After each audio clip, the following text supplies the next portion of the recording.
Dragi prijatelji i prijateljice, drugovi i drugarice, mirotvorci i mirotvorke, uvaženi gosti i gošće, svi vi koji ovaj događaj gledate online.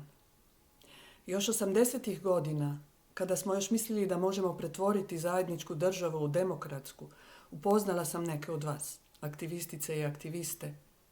Prije nego što je počeo strašni rat, pokušali smo ga zaustaviti.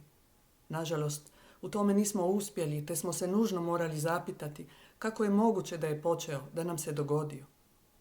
U Mirovnom institutu smo zajedno s nekima od vas razmišljali o pitanju uzroka, odgovornosti, krivnje, pojedinačnih događaja i izlaza, nastojali da ublažimo posljedice i izgradimo mehanizme koji nasilje sprječavaju.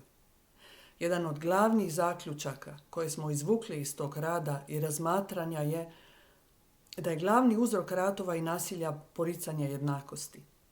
Težnja za jednakošću u radikalnom smislu te riječi stoga je za nas postala glavni moto aktivističkog, zagovaračkog i istraživačkog rada. Ove godine proslavili smo 30-godišnjicu rada. Moram reći da sam iznimno ponosna što sam suosnivačica i već 30 godina suradnica Mirovnog instituta. Priznanje koje nam dajete, velika čast nam je i dokaz za naš rad, koji pokriva različita područja i da taj rad ostavlja tragove i u regiji bivše Jugoslavije i stvara neku nadu.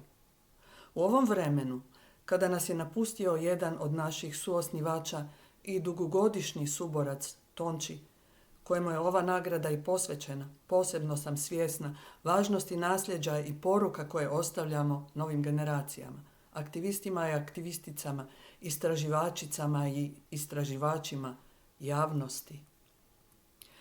Hvala vam na priznanju kojeg s radošću primamo. Ono je znak mladim ljudima koji dolaze ili žele raditi s nama u budućnosti. Obraćaju nam se ne samo zato što im treba posao, već zato što žele biti politički svjesni i aktivni, raditi za dobrobit zajednice, ravnopravnost, demokraciju i ljudska prava. Žao mi je što fizički ne mogu biti s vama, jer mi je drago što Mirovni institut priznanje dobiva u isto vrijeme kao i drugarice od kojih jednu dugo poznajem i vrlo cijenim. Od srca čestitam na nagradi svima, a posebno tebi, draga Mirjana.